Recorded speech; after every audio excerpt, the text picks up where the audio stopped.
anti-Western attitude. Such a development is obviously against Europe's own interests. That's why we cannot leave to the protagonists, we cannot leave to the Israeli government our own security. I am very glad to inform you that tomorrow we will have the opportunity to speak about these themes with authoritative personalities from the region, such as Mr. Amr Moussa, Dr. Afif Safi, and Mr. Isaac Herzog, member of the Knesset. In this context, we should not leave out of our debate the very urgent, tragic, and complex question of Syria, whose situation continues to deteriorate day after day. It is of the utmost importance to find a political solution to the Syrian crisis, a solution encouraging the transition from the rule of Bashar al-Assad. This both because of the upsurge in violence, frequently targeted at innocent people, women and children, and because of the geopolitical position of this Middle Eastern country, which is set at the frontiers of Iraq, Lebanon, Israel, Turkey, and has close relations with Iran and Russia. In fact, Russia is a key player in the Syrian crisis due to its long-established connection with Damascus, its economic interest, and the naval base of Tartus, which ensures Russian access to the Mediterranean Sea. Without pressure from Moscow, or at least without consensus of Moscow, it will be extremely difficult to exit the current impasse. This leads me to another issue that we will take during our debate and which should constitute another ground for the EU's external action. That is our eastern neighborhood and in particular Russia. For sure, it is not in our interest to get back to the tensions of the Cold War. Today, relations with Moscow are characterized on the one hand by a significant degree of mutual interdependence and on the other hand by a strong competition to exert political influence on the common neighborhood.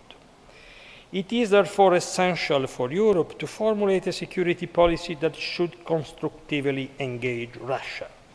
However, recent political developments in these countries, namely the re-election of Vladimir Putin to the presidency, made clear that the process of democratic consolidation in Russia has been interrupted. The oligarchy that holds the power is not ready to relinquish the control of political institutions, while the country is growing restless. This situation contrasts strikingly with European values, and we cannot simply continue to make perfunctory statements or avoid sensitive issues in discussions with the Kremlin.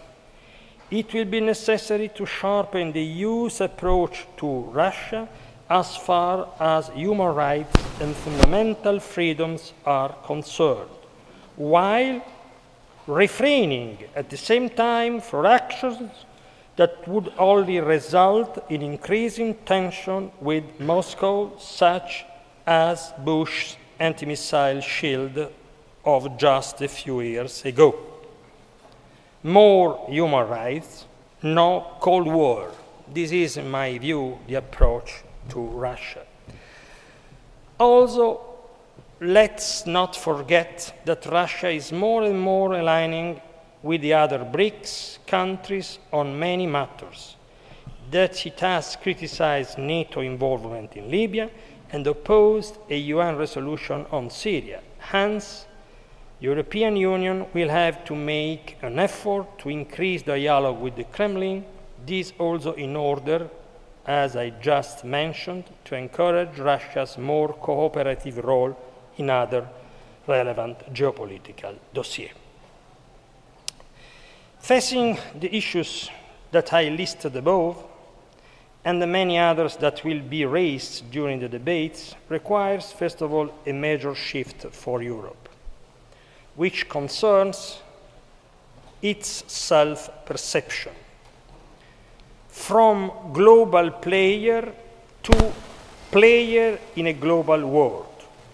This is the big change affecting Europe's new role in the world, and we must acknowledge it. It is not, as it may initially and superficially appear, a defeat. Rather, it implies the clear definition of a precise mission in a world which is changing, which is no longer unipolar, as it is tending toward multipolarism, but it is not yet fully multilateral. That is a world in which several players act together within the framework of established rules and effective, inclusive, and representative institutions. This should be the core European mission, contributing to define and strengthen the structure of a multi-level global governance. A global governance in which, and I consider this is crucial, Europe should take part as Europe and not as a mere sum of its member states.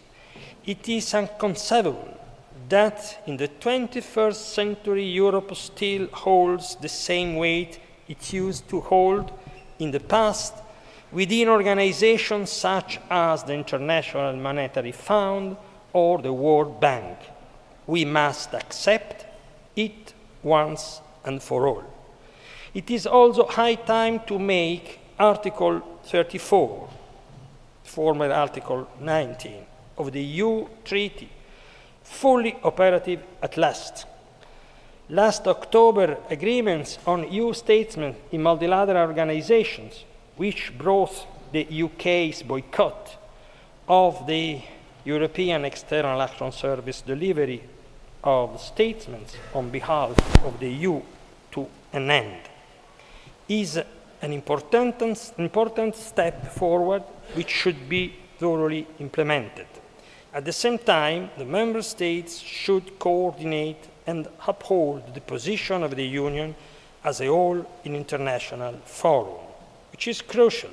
I have also my experience when Italy became member of the UN Security Council. We tried to apply the treaty, asking our partners to coordinate our presence, to decide together. It was impossible, because we have particularly some European countries which believes to be now immediately after the Second World War, but the time is changed, and they have to realize that, I think. The establishment of the European External Action Service has been an important step forward, with a broad range of competences and functions, from the common security and defense policy to the strategic planning of the development cooperation financial instruments, and with its network of delegation all over the world, the European External Action Service has the key role to play in bringing about an effective comprehensive approach based on full integration of the different dimensions of EU external actions and in forging a common European foreign policy culture by merging the experience of EU officials and former national diplomats. In its first 18 months of activity, the External Service has gradually emerged as a powerful tool for the High Representative Vice President and for the EU foreign policy. Notwithstanding the inevitable difficulties of the startup phase, the successful mediation between Serbia and Kosovo, the coordination role exerted on behalf of the Quartet in the last autumn UN session on the Israeli-Palestinian conflict, and on behalf of the Sextet in the ongoing difficult negotiation with Iran, as well as the development of capabilities in the area of crisis management, are positive signs which clearly show the enormous potentialities of the European External Action Service. At the same time, it is clear that many problems remain and that a lot still has to be done. On the one hand, the not always easy relationship between the External Service and the Commission risks to undermine the High Representative's actual capacity to perform her double function. A double function that represents a leverage for strengthening the consistency and the coherence of the EU foreign policy. On the other hand, the persistent lack of strategic unity among the Member States on the main challenges of the European external relations block any further progress of the EU foreign policy and external service capabilities, as well as of the building up of a common Union defence policy, hence making the full potential of the European Union still largely unexpressed. More than 60 years ago, enlightened Europeans realized that the process of continental integration and the shared set of values and rules could prevent new wars and bring about peace. This was, we can say that today, an enormous success. I still believe that our experience can play a fundamental role in building a new global order based on shared principles and values. But this implies that our legacy should not get lost, squashed by some nationalistic revivals or petty national interests. This is the challenge, and this is why we're calling to Europe today. Thank you.